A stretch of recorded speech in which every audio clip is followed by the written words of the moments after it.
Assalamualaikum warahmatullahi wabarakatuh. Selamat datang kembali semuanya di podcast Sakulah Biasa. Hari ini kita tidak akan membahas sesuatu yang dari sekolah, melainkan hal-hal mistis yang terjadi antara kita ataupun masyarakat sekitar. Di sini saya bersama Mas Solid, pasti ya relawan kita atau narasumber bisa disebut. Selamat datang di podcast Sakulah Biasa. Hari ini kita sebagai host juga, saya di sini, dan Mas Solid sebagai narasumber. Saya ingin mengetahui sesuatu soal yang dekatnya tuh hal-hal mistis, seperti ya penampakan kata orang-orang tuh penampakan setan atau banaspati apa gitu yang ada unsur-unsur anehnya. Nah, jadi di sini saya mau nanya Mas Solid, apakah Mas Solid atau kerabat Mas Solid tuh punya nggak pengalaman mistis atau aneh-aneh gitu?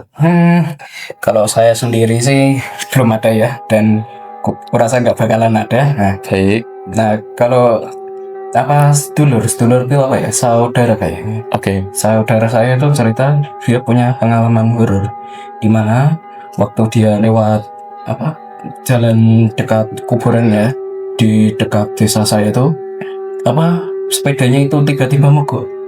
Sepeda apa? Sepeda motor. Oke. Kali sepeda ontel mogok ya disuruh lagi.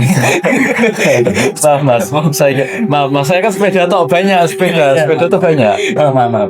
Nah, kan beliau kan ya panik ya kalau sepeda mogok, apalagi dekat kuburan gitu. Nah, dia itu bilangnya itu ngelihat penampakan sosok yang besar, hitam. Itu banyak kali hitam. Maaf. Tapi kayak lebih ke makhluk besar, kayak raksasa gitu ya. Apa ya omongannya orang tuh? Genderuwo maksudnya. Ya, kayak gitulah, tapi kayaknya bukan ya katanya. Nah, dia lantas langsung panik toh. Ya, langsung disuruh kan sambil dinyalain kan modelnya kopling gitu ya, motor kopling ya. Dia panik langsung ngegas kalau udah bisa nyala itu. Lalu dia itu cerita ke saya waktu itu. Nah, saya sendiri pun ya agak gimana ya, nggak percaya ya, saya belum ada pengalaman sama lo. Saya sendiri tuh sumpah beberapa kali liwat situ dan nggak terjadi apa-apa kan. Pulang maghrib gitu tuh, liwat kuburan malah saya pelangin, nggak saya langsung gaspol saya. Ya kan biar sopan ya. Iya langsung. Oh mungkin dikira ganggu kali masnya. Mungkin saja ya, nggak tahu ya. Assalamualaikum ahli kubur. Assalamualaikum sudah ya meninggal di kuburan. Baik. Nah, aduh. Itu kalau kayak gitu tuh sebenarnya saya juga nggak tahu. Saya juga nggak pernah ngalamin ya sendiri itu. Kalau hal yang mengerikan itu bukan dari hantu, bukan, malahan dari orang kayaknya lebih ngeri orang daripada hantu. Saya juga nggak pernah lihat soalnya. Kalau hal-hal mistis saya pun nggak pernah kayak barang jatuh atau nggak pernah. Yang paling horor tuh pernah kucing saya jatuhin barang, itu horor itu malam-malam. Apa tadi dijatuhin? Parah mas, apalagi mas yang jatuhin mas.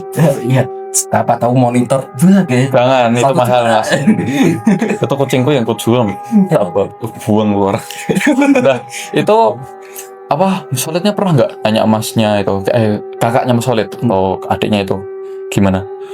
Nanya gimana maksudnya? Ya kayak nanya itu tuh kok bisa kayak gitu, atau mungkin alasannya lah kok bisa itu ada hal begituan. Gitu ya. Kerabat saya itu anggap saja mas ya memang mas saya abang saya. Nah beliau itu kan pekerjanya itu bakul sayur, penjual sayuran. Nah beliau itu berangkatnya itu jam 2 pagi. Nah gitu ya, berarti bukan pulang ya. Oh berarti hantunya mau beli sayur tadi mas. Oh kok gitu ya. Lah kan harus nungguin dia, siapa tahu juga lapar, dia kan nggak tahu ya, dalam nggak makan soalnya. Saya tuh mikir-mikir juga ya. Jadi gini aja, kenapa saya ngomong gini tuh nggak serius, soalnya mungkin dari saya aja ya, saya tuh susah percaya kembali begituan mas. Kalau mas sendiri pernah gimana ya? Nah ya mungkin ngalamin lah, atau ketemu dukun atau gimana. Orang pintar nggak pernah ketemu saya mas. Kalaupun ketemu ya mungkin ya nggak sadar atau itu pun pasti saya agak kurang percaya. karena ya saya itu kan dididik di keluarga yang religius dan percaya hal mistis gitu ini. Walaupun saya sendiri nggak begitu percaya ya, karena mungkin tontonan saya ya. Saya itu kalau nonton itu kayak bahas-bahas horor itu bukan yang ya pengalaman mistis di cerita kadang-kadang enggak. Saya itu lebih ke kayak cerita yang membahas di balik horor itu sebenarnya ada apa gitu. Baik. Kayak channel apa ya salah satunya, ke saya lupa namanya ya. Kayak nah, karena efek tontonan saya mungkin ya, jadi saya nggak begitu percaya Mas soal Oh, hal baik. gaib gitu. Nah, kalau Masnya sendiri tuh percaya kenapa? Nggak kepercaya kenapa? Kalau saya tuh lebih karena ya mungkin belum ngalamin atau saya sendiri belum ada bukti kuat. Ya tahulah hal mistis tuh kayak gimana. Ada ini tiba-tiba hilang, kan aneh juga ya. Heeh. Apa masalahnya saya juga apa ya? Sebenarnya saya ada satu itu dari keluarga saya, Hmm. eh kakaknya ayah saya. Jadi dulu tuh pernah cerita jam setengah 12 malam ke arah Kopeng, kan mau apa ya? Mungkin mau main atau gimana saya nggak tahu atau enggak sekalian mau ke gunung kalau nggak salah saya dengarnya tuh. Nggak tahu saya gunung di Kopeng itu apa, cuman ya dia tuh pergi malam-malam. Nah itu kan ngelewatin tempat kecil ya. Iya. Sebenarnya tuh udah termasuk jalan umum, udah rame yang lewat, cuman itu nggak ada lampunya. Lampunya tuh kayak satu jalan itu mungkin beberapa meter tuh cuman satu. Itu pun kadang ada yang nggak nyala. Saya pernah lewat situ soalnya. Itu pun habis maghrib kalau nggak salah. Ya itu jujur saya kesana kan karena habis dari itu ya jemput adik saya yang habis main piknik di sana. Saya di situ tuh kan pulangnya habis maghrib itu kondisinya tuh bener-bener gelap. Cuman ada mobil, mobil lewat, motor lewat. Tapi saya tuh anehnya lewat sana kan dari kata itu ya bapak saya, kakaknya bapak saya itu dia ngomong kalau nggak ada orang sama sekali. Sedangkan saya lewat situ walaupun malam ya masih ada orang lewat pakai motor. Mungkin nggak sering, cuman kan masuknya masih rame ya gitu ya, masih ada orang lewat. Cuman nah karena itu nggak ada bukti yang kuat itu loh Mas. Mungkin karena itu memang bukan harinya orang-orang keluar atau mungkin lagi sibuk semua, saya nggak tahu. Cuman lanjut ke ceritanya dia. Dia cerita ke saya kalau nggak salah pas dia mau ngelewatin pertigaan. Di sana kan ada pertigaan. Di pertigaan itu tuh kosong banget. Kayak malam dia tuh kosong. Padahal itu jalannya yang saya lewatin itu yang jujur kalau saya pas lewat situ lumayan ramai. Tapi nggak tahu kenapa kosong di situ. Kakak bapaknya saya lewat di situ kan ke arah itu mau turunan. Nah arah turun itu udah ke hutan semua. Situ tuh kayak kan arah turun gini. Di jembatan, di kiri jembatan itu ada kayak sungai. Nah sungai kecil itu katanya kakak itu ada cewek dia lagi nggak tahu kenapa harus cewek ya, aneh juga. Nah dia itu cuman duduk dan dia tuh nggak duduk di sungainya tapi duduk di kayak pagar penghalangnya itu. Kakak saya panggilnya om aja ya gampangnya. Jadi om saya tuh kaget. Nah Pak Ade ya benar. Jadi Pak Ade saya tuh kaget, habis itu dipanggil keluar kan dari mobil kan, Mbak jangan Mbak, ngapain Mbak dipoto-foto, nggak dijawab, cuman didiemin toh. Tapi dipanggil-panggil kan nggak nyaut. Akhirnya Pak Ade saya inisiatif mau megang dia biar mungkin dikira mau bunuh diri atau gimana ya. Ya dipegang tuh ada katanya, ada orang, ada wujudnya kerasa kan jatuh tapi dia ngomong. Jadi pas Pak D ngeliat gimana kondisinya itu putih banget orangnya, Pucat gitu kan. putih pucat, tapi masih bisa senyum masih cuman dia nggak ngomong sama sekali. Jadi dia diem. Pak D saya jajiin aman atau apa saya nggak tahu ya. Pak D saya habis itu ngomong apa soalnya nggak cerita. Habis itu dia langsung to the point aja, udah aman. Pak D saya tuh ngajak masuk ke mobil, mau dianterin sekalian mau kemana, cuman nggak dijawab. Cuman sempat katanya mbaknya tuh nunjuk ke atas. Jadi kan itu kan di bawah ya, dia nunjuk ke atas. Nah ke atas itu sebenarnya ada pedesaan. Akhirnya pas diajak tapi nggak mau, dia geleng-geleng gini. Nah aku bingung terus aku tanya Pak Deko, lah terus kenapa nggak mau, nah habis itu dia ngomong kalau dia nggak suka. Cewek itu ngomong aku rasa seneng kayak bahasa Jawa gitu ya. Pak saya bingung kan. Habis itu Pak saya tanya lagi tapi kok diem lagi. Habis itu akhirnya kan Pak saya balik ke mobil ya buat ngambil kalau nggak salah jaket katanya. Soalnya dia tuh pakai baju tipis semua rata-rata. Kayak duster gitu ya bener. Akhirnya tuh ada orang lewat kan. naik motor. Tapi dia itu kayak paham gimana loh kondisi Pak De saya. Akhirnya Pak De saya dipanggil, Pak, permisi Pak. Pak De saya ya pasti kaget lah ngeliat. Ya Pak, kenapa? Bapak ngapain ngambil kayak gitu di depan sini? Dekat jembatan katanya gitu. Habis itu akhirnya kan di itu ya, Pak gimana ya ngomongnya? Pak De saya manggil ulang. Enggak, Pak, tadi ada cewek di sini, Pak. Bapaknya langsung ngomong, cewek gimana Pak? Enggak ada orang Pak di sini. Pak De saya ngeliat ke belakang. Dia ngeliat ke belakang, enggak ada siapa. Padahal katanya nggak jauh banget dari dia. Jadi posisinya tuh kayak kalau dibanding saya sama itu ya Mas Solid, saya di sini, Mas Solid itu agak mundur dikit. Dia cuma ngeliat ke belakang, buka apa ya namanya? Ya buka bagasi lah, nyari barang-barang.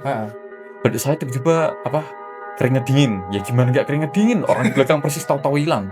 Itu jujur saya ngekal sendiri. Oke, saya tiba-tiba hidup sendiri. Kok ngikut ya? Mungkin mouse-nya kegeser dikit. Oh ya, oke. Jadi gitu, kok tiba-tiba hilang. Pak De saya otomatis kaget kan. Pak De-nya, nah terus bapaknya langsung ngomong, lah kok bisa nggak ada orang, gimana? Bapaknya atau yang lewat ini ngomong, di sini tempat orang bunuh diri, Pak. Gitu. Bapak langsung Pak De saya keringet dingin. Saya jujur kaget sama takut ngedengernya. Gimana nggak takut? Contoh aja saya di sini, tiba-tiba saya hilang. Saya nggak tahu di mana. Saya tiba-tiba di tengah hutan, itu ngeri itu. Padahal lagi ngobrol atau pindah. Tapi kan itu mungkin nggak tahu ya dari hantunya atau gimana. Saya kayaknya itu belum ada saya nggak ngeliat, saya nggak tahu di mana. Cuman dari omongan orang aja. Ya mungkin bisa dipercaya. Cuman pasti udah kerasa kan.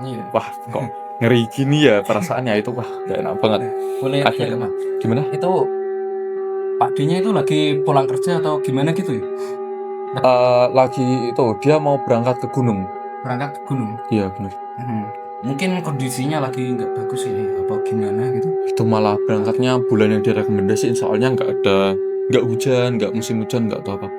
Mungkin kondisi Pak D kamu lagi lelah atau lagi terlalu sepi, makanya sampai ya aku nggak mau bilang halusinasi, tapi gimana? Kalau susah percaya. Halusinasi itu ya saya juga gitu, susah mau percaya. Cuman kalau halusinasi, karena Pak De saya sendiri ngomong, dia megang tuh kerasa ya.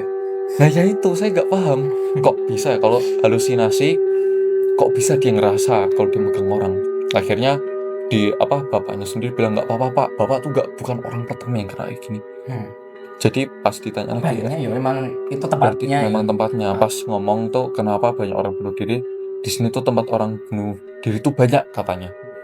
Katanya itu udah turun temurun. Anehnya saya nggak tahu kenapa ngomongnya turun temurun. Emang satu generasi atau gimana itu? Jadi katanya nggak tahu kenapa tempat ini sakral, ngomong bapaknya kepada saya. Tapi tiba-tiba ini yang menurut saya paling ngeri ya. Si bapak ini manggil Pak De. Dia ambil ngeliat sekitar, habis itu dia ngeliat ke satu tempat di dekat sungainya. Itu dekat tempat katanya banyak orang jatuh di situ. Dia duduk di situ. Katanya, Pak, ikut saya Pak, langsung pergi Pak. Adik saya yang otomatis sudah panik banget langsung ikut kan. Ngebut mereka berdua. Anehnya, nggak ada orang sama sekali lewat di situ. Nggak ada sama sekali. Jawa ya, Lah ya saya gimana? Saya kaget, aneh gitu. Masalahnya tempat yang ramai, kenapa kok tiba-tiba jadi sepi? Tapi anehnya bapak yang ini nggak panik, dia langsung ngajak terus. Habis itu Pak De saya ngeliat kan di spion di motor itu belakang ada orang. Ada yang ikut gitu. Ada yang ikut, tapi bukan cewek, laki-laki.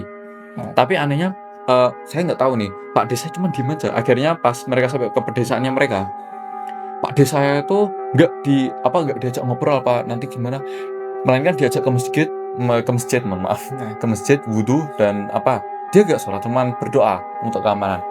Akhirnya Pak De saya berani ngomong, Pak, tadi di motor ada yang numpang Pak gitu. Bapaknya tiba-tiba jawab, iya Pak, saya tahu. Tapi anehnya diem aja ya. Pak De saya positif, pastilah nanya lah, kok bapak nggak ngerasain apa? Saya ngerasain Pak, cuman paling bagus itu gak usah dihadepin, kalau enggak nanti bahayanya astagfirullahaladzim bisa kena teror gitu ya. gimana ya saya mau percaya tapi susah ya, masalahnya kan berdua ya, gak sendirian ya. Mereka mereka beda kendaraan, satu Iya. motor, satu mobil. Apabila misal anggap saja maaf halu ya, masa bisa berdua gitu halunya? Nah ya, Kayaknya enggak. saya Susah ya? makanya saya tanya, akhirnya saya berani tanya ke Pak Ade. Pak Ade kalau lewat sana ada lagi nggak? Pak Ade saya posisi jawab, pas pulang ada, tapi ceweknya sama laki-lakinya. Pas ditanya, akhirnya Pak Ade saya kan balik lagi ke desanya, kan itu satu jalan ya, ketemu lagi, nggak sengaja ketemu sama bapaknya lagi. Karena Pak Ade saya kebetulan di situ apa ya, di sana tuh ada warung kopi. Oh, warung. Di situ dulu, ketemu lagi sama bapaknya yang kemarin itu. Itu waktunya udah kira-kira seminggu ya.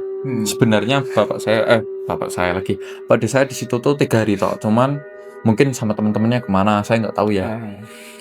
Positif ngomong lagi. Tadi kok mereka muncul lagi ya? Pak, kalau boleh saya tanya Pak, itu cewek sama laki-laki siapa? Oh, siapa? Jadi bapaknya saya bentar, saya soalnya lupa. Tapi gampangnya bapaknya itu ngomong dia kalau mereka tuh pasangan suami istri. Pasutri ya. Iya, pasutri gitu. Mereka tuh nikah muda, habis itu katanya karena ada masalah konflik antar keluarga lah. Mungkin ada bagian keluarga yang setuju, ada yang enggak. Jadi katanya salah satu pihak keluarga itu mereka tuh gak setuju. Cuman ya mungkin gini, satu pihak itu cuma satu orang katanya. Kalau nggak salah dari kata Pak D saya, itu kakaknya dari yang cewek ini. Pada dia aku nggak terima kok nikah muda, harusnya ini mereka tuh punya kerja. Kan dari apa namanya orang tuanya, tuh mereka nggak apa-apa aja, yang penting bisa menafkahi. Nah, jujur laki-lakinya ini katanya dari cerita bapaknya, mohon maaf, kata cerita dari bapaknya, padahal laki-lakinya itu punya sawah, jadi apa ya, kalau punya sawah pasti kan punya tanya lah ya maksudnya. Nah, pasti kan mahal kan. Nah, saya tuh nggak paham apa yang apa namanya kakaknya dari cewek ini yang mau. Saya positif thinking mungkin berekspektasi tinggi kakaknya atau gimana. Terlalu tinggi. Akhirnya si kakaknya nggak terima. Pas ketemu sama cowoknya ini, tiba-tiba kakaknya kan datang nih cekcok. Otomatis cowoknya ini nggak terima, tapi dia nggak marah. Nggak terimanya dia itu kok tiba-tiba ngomong gini, datang sini kenapa? Akhirnya dia ngomong pelan-pelan, nggak mau kan. Nah, dikira kakaknya ini ngeledek, akhirnya dibunuh. Gitu. Nah, tapi ketahuan sama adiknya kok dibunuh malah. Parahnya lagi katanya. Nah, dibuangnya itu apa namanya? Dibuangnya itu gimana ya? Ke sungai. Ya, ke sungai. Nah, kan habis itu saya mikir, dah katanya kan tempat bunuh diri, kok jadi tempat pembunuhan? Pembunuhan ya. Bapak saya, benar. Jadi akhirnya Pak Disa ngomong, oh soalnya kakaknya kan nggak berani ketahuan, jadi dia tuh bunuh diri di situ. Oh ikut. Nah, tiba-tiba seterusnya kejadian itu ada banyak orang bunuh diri di situ. Jadi ada satu relawan yang hampir bunuh diri. Nah, dia katanya dikejar sama sosok yang kakaknya itu ke sungai itu berdua. Nah, di ujung sungai itu mereka ngelihat dua pasutri itu berdarah semua. Ya, mereka keadaan katanya lehernya udah taulah digorok gitu ya. Jadi buka gitu. Sama untuk laki-lakinya di sininya kebelah katanya. Nah, ya saya itu nggak tahu. Nah, dia selamat gara-gara katanya baca Yasin. Surah Yasin. Ya, Masya Allah. Jadi bagus ya. Itu dari pandangan Islamnya. Cuman kalau kita ke pandangannya kalau logik aja ya, susah dipahami juga. Apalagi kan itu bukan kita yang ngerasain ya. Kalaupun saya pernah ngerasain gini, Mas Khalid mungkin nggak gampang percaya kan. Nah ya makanya susah kan. Tapi saya dari cerita Pak Ade itu, akhirnya saya beraniin buat pas itu saya beraniin untuk ngerekam atau apa gitu. Oh, coba lewat ke sana. Iya, lewat. Ya kan soalnya satu jalan ternyata. Nah, saya kagetnya itu ternyata jalan yang paling aman itu yang nggak lewat situ, tiba-tiba ditutup karena nggak ada alasannya. Saya pertama nggak ekspektasi tinggi kan, kayak biarin aja. Ini bukan saya nggak ada hal aneh, cuman anehnya katanya jalan itu nggak ditutup lah. Kok lewatnya situ ya berarti? Saya mikir aja. Habis itu kata Pak D saya kan nerusin ya. Tiba-tiba Pak D saya itu pertengahan jalan tuh baca Yasin, semuanya suruh baca Yasin. Saya baca Yasin juga, lewat situ aman. Tapi jujur saya saya ngerasa hawanya itu dingin banget. Dingin. Dingin. Ya, Maksud apa? sungai. Kan, nah mungkin. Tapi Iya. dinginnya itu, mohon maaf, dinginnya nggak normal. Kan normal. Dinginnya itu bukan kayak dingin gimana ya, dingin biasa. Tapi lebih dinginnya itu kayak ada sesuatu. Kayak gitu loh. Saya nyadar, cuman saya nggak terlalu mikirin gimana lah. Apalagi kan saya juga orangnya main HP terus, jadi saya main HP itu full game. Tapi saya ngerasain. Saya lewat situ bulu kuduknya merinding. Tapi saya tuh nggak ada rasa takut, lebih khawatir. Oh, kayak firasat gitu ya? Nggak firasat, Alek juga overthinking juga. Kenapa ya kok kayak gini? Aku akhirnya minum kan, saya ada jajanan, saya makan, ada minuman biar tambah enak. Tiba-tiba tuh mobilnya pas sudah lewat sungai itu mau ke desa itu mogok. Saya nggak mikirin banyak, soalnya itu juga mobil butut, mobil lama lah, tahun 19-an juga. Gimana nggak kaget saya? Antik ya? 20-an maksudnya, 20-an ya, itu udah termasuk antik. Lewat situ tuh saya nggak lihat apa-apa, cuman saya lebih kayak ngerasain ada yang ngeliatin. Gitu. Saya justru itu aneh buat saya. Cuman saya mikir lagi, emang bener apa enggak tuh? Karena itu udah 2 bulan.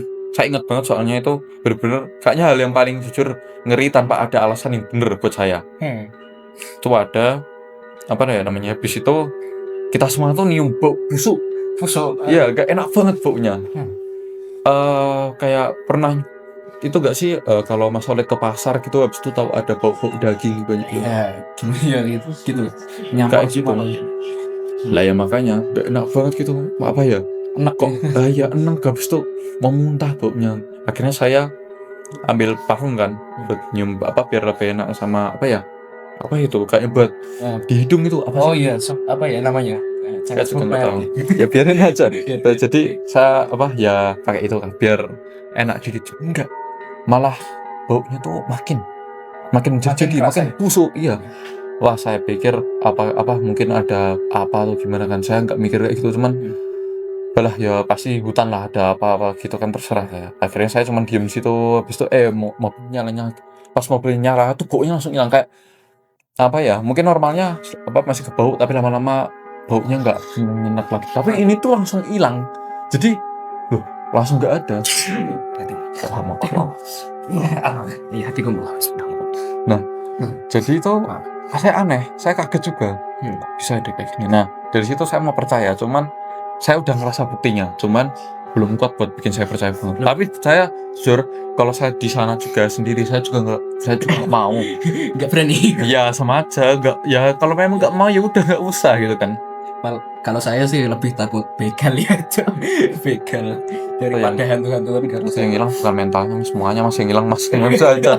Harta, kalau perlu nyawa nanti itu. Ya makanya, jadi itu ceritanya tuh dari Pak Desa yang mungkin sebenarnya mungkin dari yang lain tuh ada ceritanya, cuman saya tuh ini mungkin yang paling bikin saya percaya aja. Oh gitu. Ya cuman nggak jauh banget buat saya, wah percaya banget ada hantu. Cuman kan sebagai apa ya, saya juga kan dari keluarga yang religius juga, pasti juga lah percaya makhluk gaib. Cuman saya nggak pernah sepercaya itu tuh setinggi itu loh, kayak wah ada atau apa, nggak pernah, kecuali gara-gara momen itu. Ya itu tuh jujur hitungannya udah lama, cuman kalau kita hitung sebelum setahun itu enggak semua. Oh belum setahun itu tuh masih kisaran 6 atau 7 ya, saya gitu. lupa. Setengah tahun lebih. Ya kayak gitu, cuman kan itu belum hitung setahun ya kalau dari sekarang ya. Cuman kita hitung aja itu udah setahun lewatnya. Orang tua saya mungkin ada, cuman saya kalau yang itu susah percaya. Itu aja yang bikin saya. Soalnya saya kenapa kok saya ada percaya dikit, soalnya saya ngerasain. Oh gitu. Ya udah cukup ada buktinya. Saya juga udah cukup gak mau kesana. Kalau saya sendiri jujur ya belum terlalu percaya ya, karena pengalaman ya nggak ada. Terus kalau malam-malam kebangun ya malah bikin mie, nggak mikir ya aneh-aneh saya mah. Susah tidur kadang itu. Susah tidur, bikin mie, ngegame ya gitu doang kalau saya mah. Tapi satu hal yang bikin saya makin susah untuk percaya ya, kayak apa? Saya tuh pernah lihat kayak pembuktian gitu, dimana kalau misal kita menghadap cermin terus-terusan selama mungkin ya, kita itu bisa halusinasi, kayak tahu-tahu ada sosok, tahu-tahu wajah sendiri tersenyum gitu ya. Nah, saya buktikan sendiri di rumah waktu apa ya? Jam-jam malam gitu loh, jam 12 atau berapa lupa. Saya ngadep cermin, lampu tak nyalain, ya lampu meja, nggak begitu terang ya.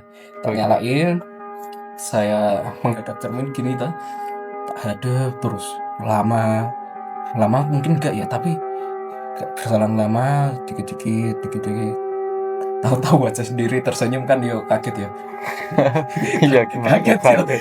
Tapi yo coba tak tahan langsung gini ya, hilang lagi, nggak fokus lagi, tak ulang lagi terus tahu-tahu lah aja sendiri meletot aja. Ya itu kadang memang gitu ya. Oh Jadi bisa gitu ya aku ya, halusinasi segitu amat tuh. halusinasi memang kadang tuh parah. Gila.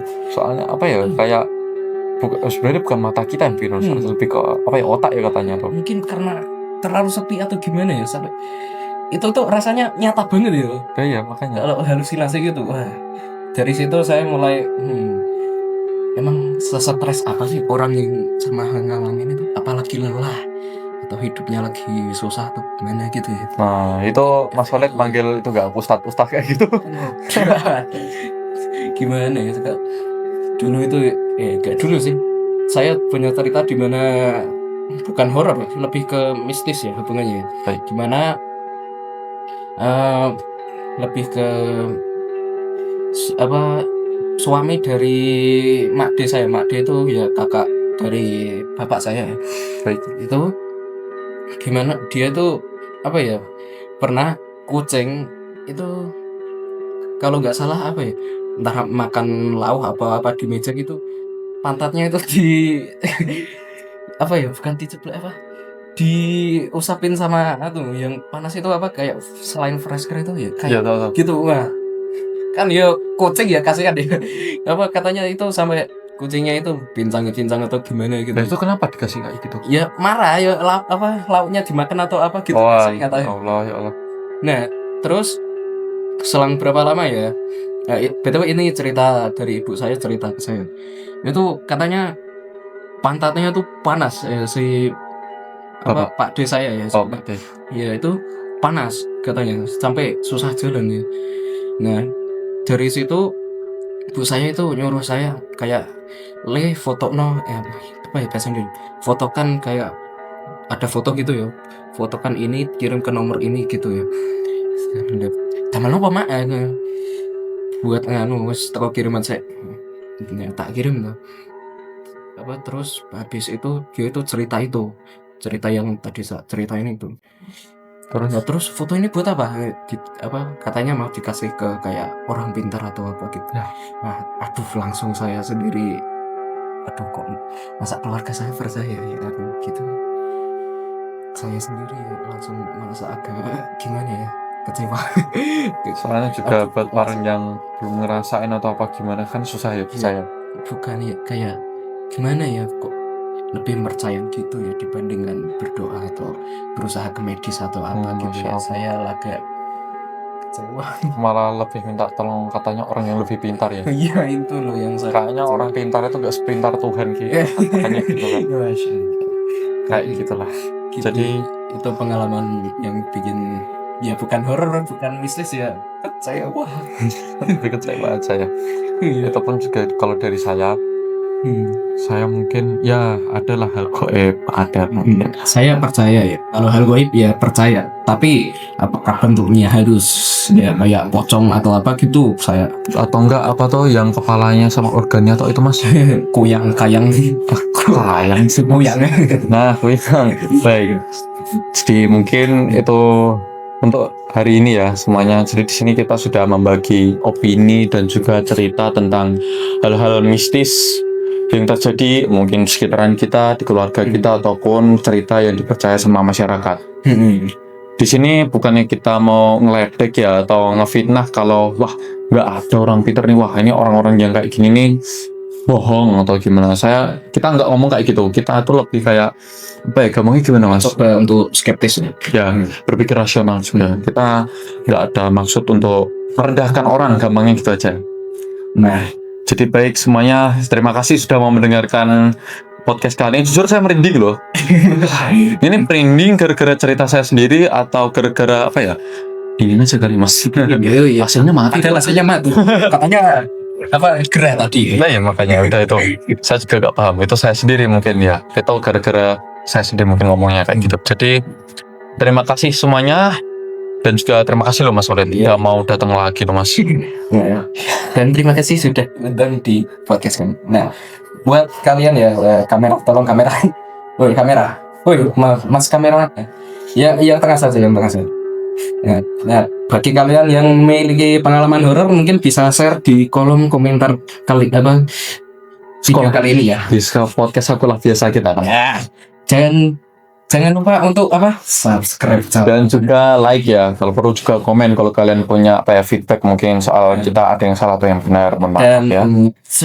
sebelum mengakhiri, saya selaku apa narasumber pada podcast kali ini, saya memohon maaf apabila terdapat pihak yang tersinggung, dan Sebagai host juga saya mohon maaf jika ada pihak juga yang tersinggung dari kata-kata saya yang mungkin terlalu apa ya berlebihan, mohon maaf. kami tidak bermaksud apa-apa untuk merendahkan atau yang sejenisnya. Kami hanya apa ya Melempar opini lebihnya. melempar opini dan berbagi pengalaman saja. Baik, mari kita akhiri video kali ini. Jadi, wassalamualaikum warahmatullahi wabarakatuh semuanya. Waalaikumsalam warahmatullahi wabarakatuh.